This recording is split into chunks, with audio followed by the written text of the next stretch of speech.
The day people stop laughing at your idea is usually the day they finally understand it. 30 days after the auction, three enclosed transport trucks rolled slowly through the gates of a storage yard on the edge of town. Men carrying clipboards stepped out. Collectors followed. Representatives from restoration companies arrived minutes later. By noon, nearly everyone was staring at the same row of vehicles. 17 cars. Most still looked worn. Some had faded paint. Others showed years of neglect. To an untrained eye, they looked no different than they had a month earlier. Yet the atmosphere surrounding them had completely changed. Nobody was laughing anymore. Luke Parker stood quietly near the fence line with his hands in the pockets of his work jacket. He did not appear excited. He did not appear surprised. He looked exactly the same as he had 30 days ago when everyone told him he was making a terrible mistake. Across the yard, Rebecca Collins stepped out of a black SUV and immediately noticed the crowd. Auction managers, collectors, industry brokers, investors. People rarely gathered around forgotten cars unless something important had happened. Rebecca watched as two specialists carefully inspected documentation attached to one of the vehicles. Another group examined serial numbers. Several buyers appeared ready to compete for ownership. The scene made no sense. 30 days earlier, those same cars had been listed among the least desirable assets available. Most people considered them worthless. Rebecca remembered the auction clearly. She remembered the laughter. She remembered Luke raising his hand and purchasing the entire group for only $2,500. More than anything, she remembered thinking it was one of the worst financial decisions she had ever witnessed. Yet, standing here now, surrounded by interested buyers, she felt something unfamiliar. Uncertainty. One collector approached Luke carrying a folder. "We would like to discuss the entire collection."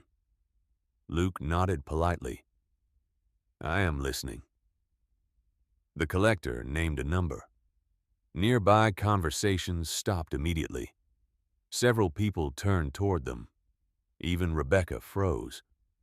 The offer exceeded the original purchase price by an amount that seemed almost absurd. Luke showed no reaction. He simply thanked the man and continued listening. Minutes later, another representative made an even larger proposal. Then another. The numbers kept rising. Rebecca looked from the vehicles to Luke and back again. Nothing about the situation matched what she thought she knew. How could 17 dead cars attract this level of attention? What had everyone missed? More importantly, what had Luke seen 30 days earlier that nobody else saw? Across the yard, a young girl sat on the tailgate of an old pickup truck reading a book. 9-year-old Sophie Parker occasionally looked up and smiled whenever another buyer arrived. She seemed completely unbothered by the growing excitement. As though she expected all of this to happen, Luke noticed her watching and smiled back. Then another offer arrived, higher than the last. Rebecca stood silently among the crowd as realization slowly settled in. Whatever secret lived inside those 17 forgotten cars, the story had started long before today. And 30 days earlier, she had laughed at the one man who understood it. 30 days earlier, the atmosphere could not have been more different.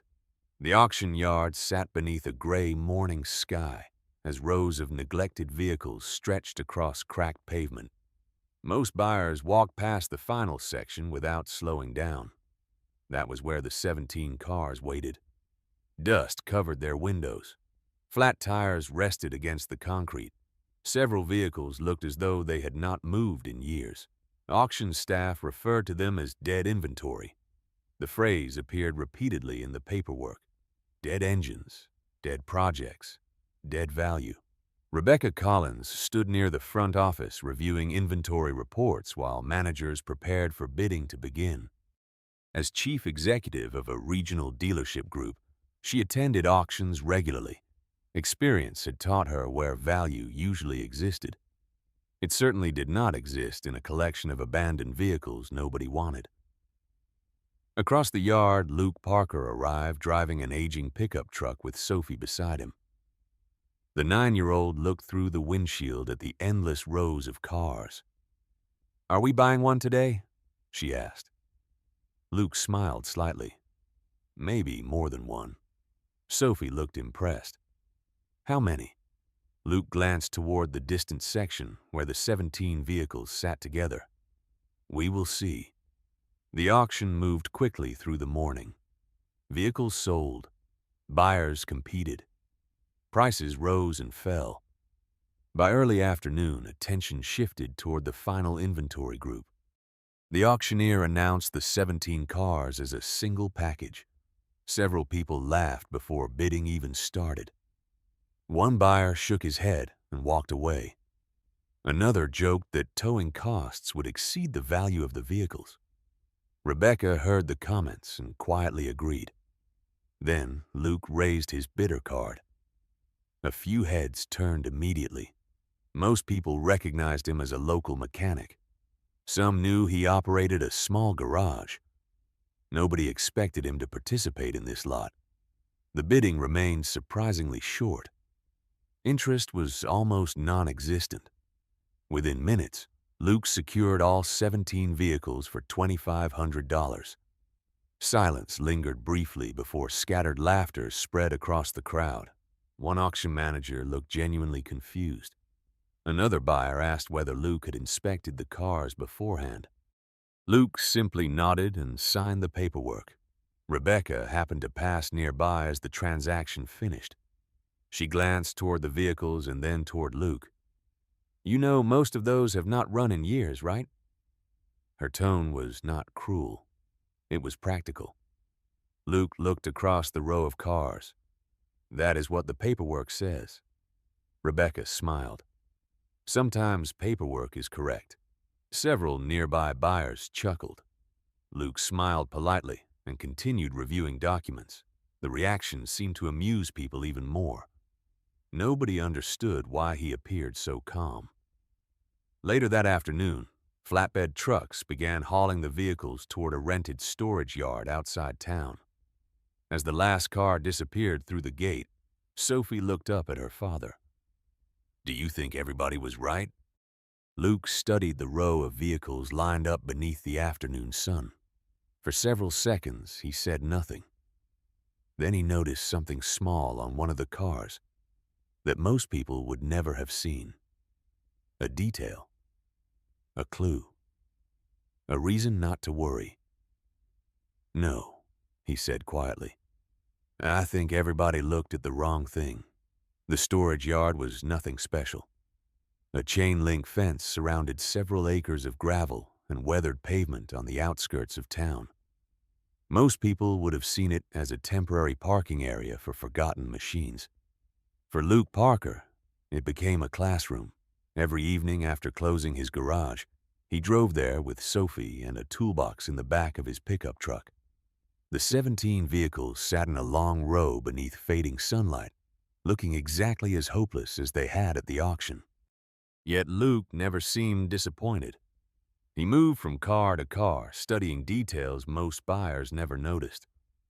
Identification tags, service stickers, registration markings, small traces left behind by previous owners. Sophie often followed a few steps behind, carrying a flashlight almost as long as her arm. "What are you looking for?" she asked one evening. Luke opened the door of a faded sedan and examined a compartment hidden beneath the dashboard. "The story." Sophie frowned.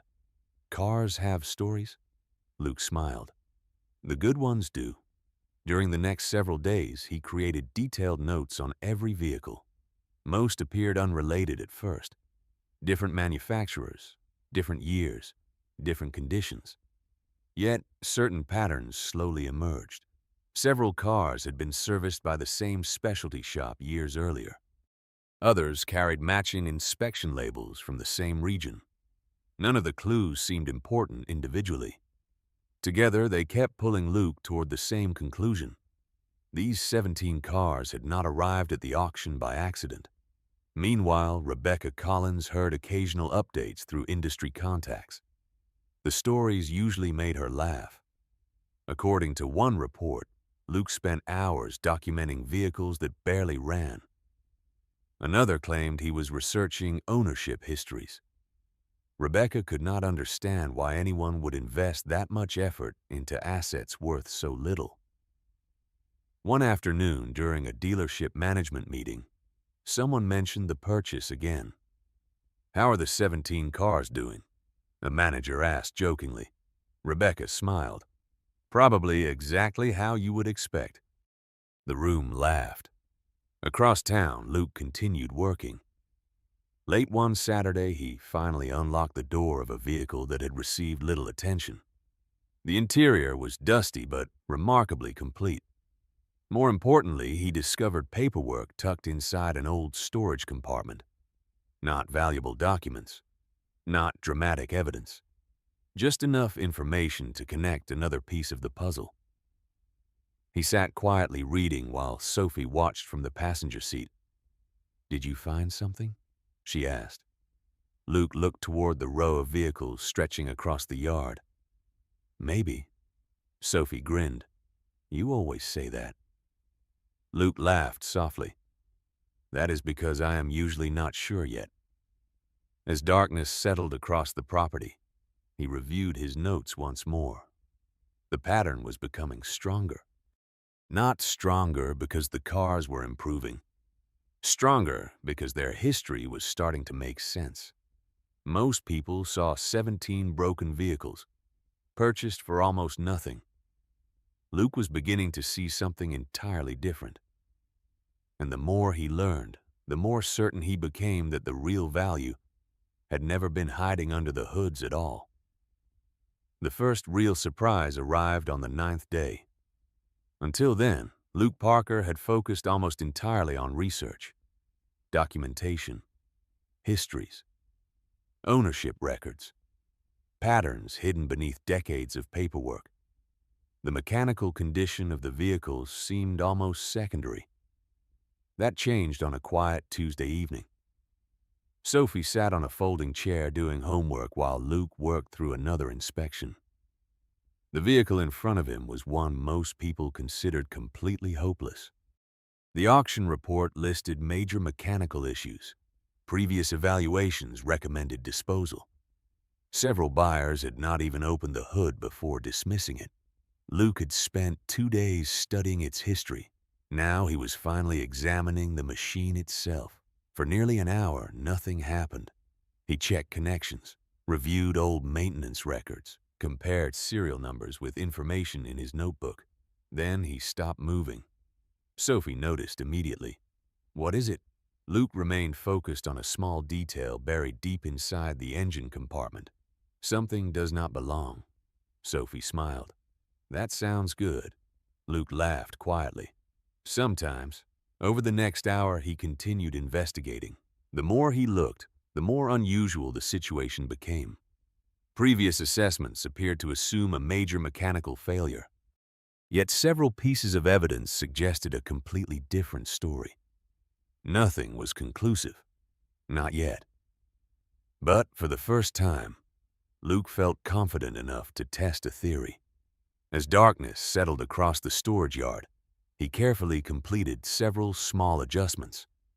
Nothing dramatic, nothing expensive, just a series of observations leading toward one simple question.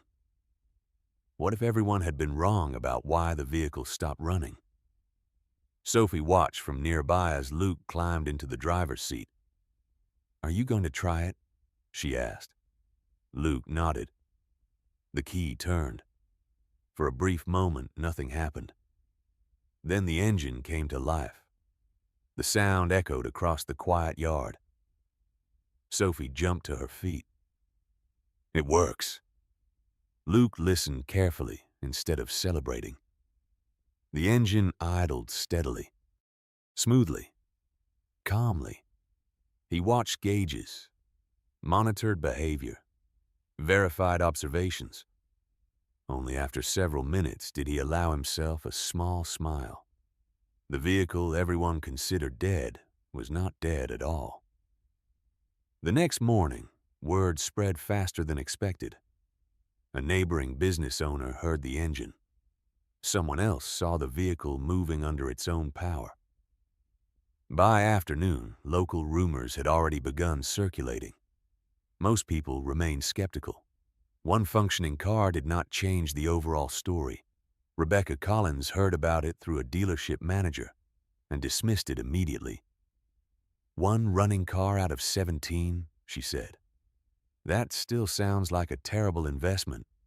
The manager agreed. Yet neither realized something important had already changed. The value of the first car was never the real discovery. The discovery was the reason it worked. That evening, Luke sat alone reviewing fresh notes while Sophie read beside him. The first successful result confirmed a pattern he had suspected from the beginning. The 17 vehicles shared more than history, more than ownership records, more than coincidence. And as he connected another series of clues, he became increasingly certain that the first car would not be the last one to surprise people. By the middle of the second week, Luke Parker stopped thinking about the 17 vehicles as separate projects. They were becoming pieces of a much larger picture. Every evening after closing the garage, he returned to the storage yard with fresh notes and new questions. The first running car had confirmed one suspicion. The remaining vehicles began confirming another. The pattern was real. Sophie noticed the change before anyone else. "You are smiling more," she said one afternoon while sitting on the tailgate of the pickup truck. Luke looked up from a stack of documents. "Am I?" "A little." He laughed softly. "Maybe that is because things are starting to make sense." Sophie glanced toward the row of vehicles. "Do they all go together?" Luke looked across the lot. "I think they do." That answer stayed with him throughout the next several days. The paperwork collected from different cars kept pointing toward overlapping histories. Maintenance records connected to the same facilities, ownership transfers occurring within similar time periods, specialized modifications appearing on multiple vehicles despite being manufactured years apart. None of it seemed important to outsiders. To Luke, it was becoming impossible to ignore. Then another surprise arrived. While reviewing documentation from a second vehicle, he discovered a reference matching information found inside the first car. Not identical. Related. Another piece of the same puzzle. Luke spent the rest of the evening comparing notes. The more he searched, the more connections appeared. Someone had assembled this collection intentionally long before it reached the auction. The vehicles were not random leftovers from unrelated owners. They belonged to a story that had slowly disappeared over time. Meanwhile, rumors continued spreading through the local automotive community. One running car became two. Then another vehicle showed signs of unexpected promise. Nobody understood how. Several mechanics stopped by the storage yard, hoping to satisfy their curiosity. Most left with even more questions. Rebecca Collins heard the stories as well. This time, she paid closer attention. She still believed the purchase made little financial sense, but something about Luke's confidence bothered her. People usually became more cautious when facing uncertainty. Luke seemed calmer with each passing day. During a dealership meeting, one manager mentioned that collectors had started asking questions about the vehicles. Rebecca looked up immediately. "Collectors?" "Just a few inquiries." "About those cars?" The manager nodded. Rebecca said nothing afterward, but the information stayed in her mind. Across town, Luke sat beneath a portable work light reviewing another stack of records while Sophie finished a coloring book nearby. The evening air was quiet. The storage yard almost empty. Suddenly, Luke closed his notebook and leaned back in his chair. For several moments, he simply stared at the row of vehicles. Sophie looked up. "What happened?" Luke smiled. Not a large smile, just enough. "I finally understand what connects them." Sophie grinned. "Is that good?" Luke looked toward the 17 cars stretching across the darkness. "It is very good." For the first time since the auction, he was no longer searching for the answer. He had found it. The challenge now was proving it to everyone else. The answer changed everything during the third week. Not because Luke Parker suddenly revealed a hidden treasure.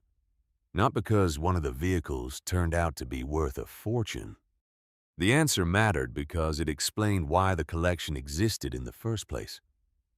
For days, Luke worked quietly, verifying every detail before speaking to anyone. He compared records, traced ownership histories, matched documentation from one vehicle to another. Every new discovery strengthened the same conclusion. The 17 cars were connected through a forgotten restoration program that had quietly ended years earlier. The project itself was never completed, but the vehicles remained linked through rare documentation, specialized components, and a shared history that collectors would eventually recognize. Most people at the auction saw 17 dead cars. Luke saw a surviving collection. That distinction made all the difference. Sophie sat beside him one evening while he organized folders across a folding table inside the storage yard office. "So they are all part of the same story?" she asked. Luke nodded. "Exactly. And nobody else noticed?" Luke smiled. "Sometimes people stop looking when they think they already know the answer." Sophie considered that carefully. "That sounds expensive." Luke laughed. "For some people, it probably will be." A few days later, the first serious phone call arrived. The caller introduced himself as a collector from another state. He had heard rumors about the vehicles and wanted more information. Luke answered politely but revealed very little. The conversation lasted less than 10 minutes. The next day, 2 more calls arrived. Then another. By the end of the week, inquiries were coming from restoration shops, specialty dealers, and private collectors. None of them made offers yet.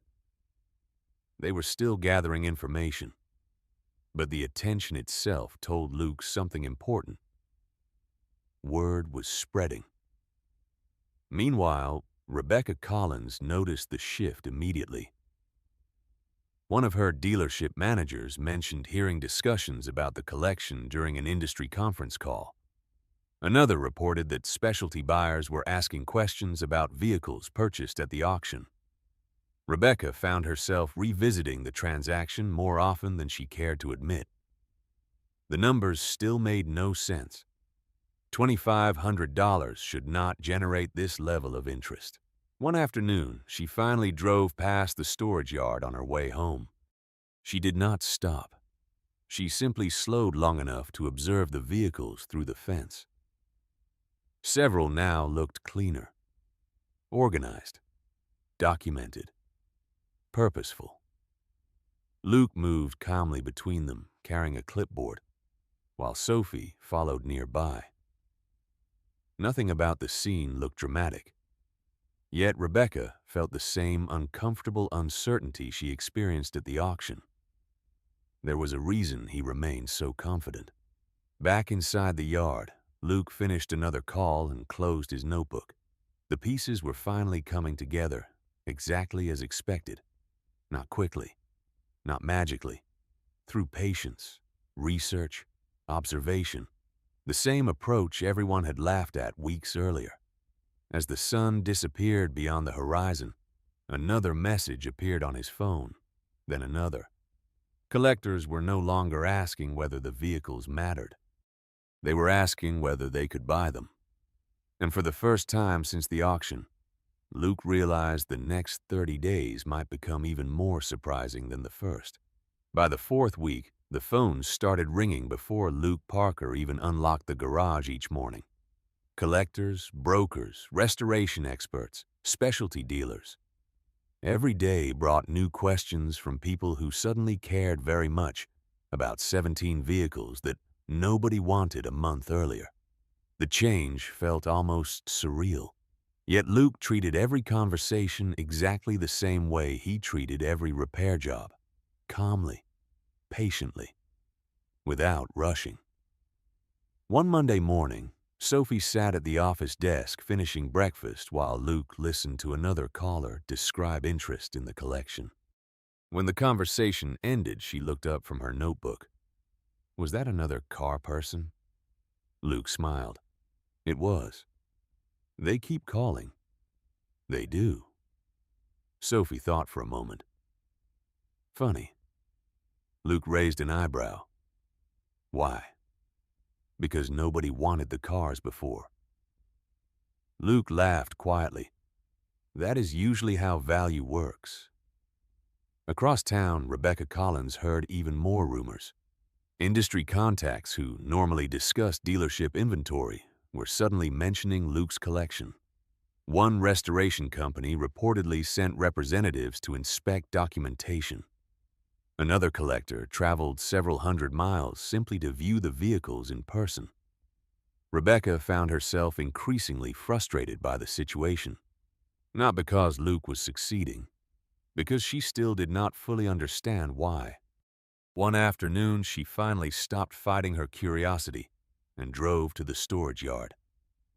This time, she parked and walked inside. Luke greeted her politely. No victory, no smugness, no reminder of their conversation at the auction. That somehow made the visit even more uncomfortable. Rebecca glanced toward the row of vehicles. Several now looked noticeably improved, not fully restored, just cared for, organized, understood. You have been busy, she said. Luke nodded. A little. Rebecca studied the cars carefully. People are talking about them. I have heard. What exactly did you find? Luke looked toward the collection. For a moment, he seemed to consider the question. A story that was never finished. Rebecca frowned slightly. That is not much of an answer. It is the most accurate one. Before she could press further, another vehicle pulled into the yard. Then another. Visitors climbed out carrying folders and cameras. Collectors. Rebecca recognized one immediately. His reputation alone was enough to get her attention. He rarely traveled unless something truly mattered. Within minutes, several buyers were walking through the collection, discussing details among themselves.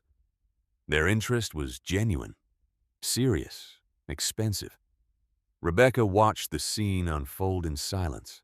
Nobody was laughing anymore. Nobody was calling the vehicles worthless. The conversation had shifted completely. As the afternoon continued, multiple buyers requested private discussions with Luke. Some asked about individual cars. Others wanted information about the entire collection. One collector finally said something that made Rebecca stop walking. The fact that the collection stayed together changes everything. Luke simply nodded. He already knew. That evening, as the visitors departed one by one, Sophie climbed onto the tailgate of the pickup truck and watched the dust settle across the yard. They really like the cars now, she said. Luke smiled. They do. Sophie grinned. Looks like they finally found the story. Luke looked across the 17 vehicles glowing beneath the setting sun. The story was no longer hidden, and soon, neither would the true value. The turning point arrived on the 29th day. By then, the collection had become one of the most discussed topics in certain automotive circles. What began as a forgotten auction purchase was now attracting attention from people who rarely agreed on anything. Collectors wanted access. Restoration specialists wanted documentation. Industry veterans wanted explanations. Yet nobody seemed more surprised than Rebecca Collins. She stood near the edge of the storage yard. watching another group of visitors examine the vehicles. Every conversation sounded the same. Nobody asked whether the collection had value anymore. They asked how much value it had. The distinction mattered. A great deal. Late that morning, one of the collectors requested permission to address everyone present. Luke Parker nodded and stepped aside. The man opened a folder containing research gathered over several weeks. Several buyers moved closer. Rebecca did too. Most people believed these vehicles were unrelated, the collector began. They were not. He carefully explained the connection Luke had uncovered, the shared history, the preservation of documentation, the unusual fact that the collection remained together, despite years of neglect and ownership changes. Every detail increased interest. Every explanation raised the stakes. As the presentation continued, Rebecca slowly understood the mistake everyone had made, including herself. People evaluated the vehicles individually. Luke evaluated the collection. People saw mechanical problems. Luke saw historical significance. People looked at what the cars were. Luke looked at what they represented together. The realization was uncomfortable, not because she disliked being wrong, because the answer now seemed obvious. Several collectors immediately began discussing purchase offers. Others reviewed figures inside their folders. The atmosphere shifted from curiosity to competition. Sophie sat on the tailgate of the pickup truck, eating a sandwich while watching adults become increasingly excited about something they had ignored for years. "They are acting funny," she whispered. Luke smiled. A little. Why? Because they finally understand. By afternoon, the first formal offer arrived, then another, then another. Each exceeded the previous one. The numbers moved far beyond anything imaginable on auction day.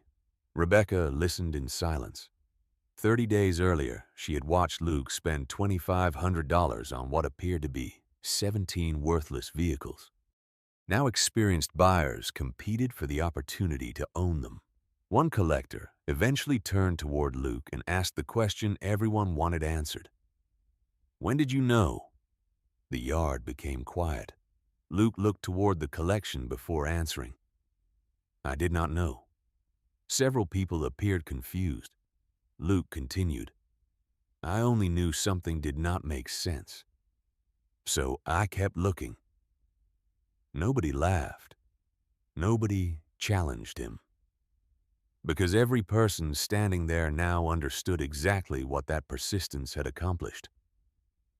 As the afternoon sun settled lower across the storage yard, the collection no longer looked forgotten. It looked important, valuable, respected, much like the man who bought it. And standing nearby, Rebecca realized that the biggest surprise was never the cars themselves. The biggest surprise was how one quiet mechanic saw what an entire industry missed. The 30th day ended much differently than it began. By late afternoon, the storage yard was nearly empty again. Most collectors had departed. The conversations were finished. The offers had been made. What remained was a quiet row of vehicles glowing beneath the golden light of sunset, and a lesson nobody present would soon forget. Luke Parker stood beside his pickup truck, reviewing the final paperwork from the day. The numbers still looked unreal compared to the $2,500 he had spent only a month earlier. Yet the money itself never felt like the most important part of the story. Across the yard, Rebecca Collins approached slowly. For several moments, neither spoke. The noise and excitement that had filled the property earlier had faded completely. Only the sound of a distant breeze moved through the fence line. Finally, Rebecca broke the silence. "I owe you an apology." Luke looked up from the paperwork. "For what?" Rebecca smiled slightly. "For thinking I understood what I was looking at." Luke folded the documents and rested them against the truck. Most people did. Rebecca glanced toward the collection. No, most people assumed. The distinction hung in the air between them. After everything that had happened, neither needed to explain it further. Rebecca looked back at Luke. How did you stay so confident when everyone told you it was a mistake? Luke considered the question carefully. The answer seemed simple now.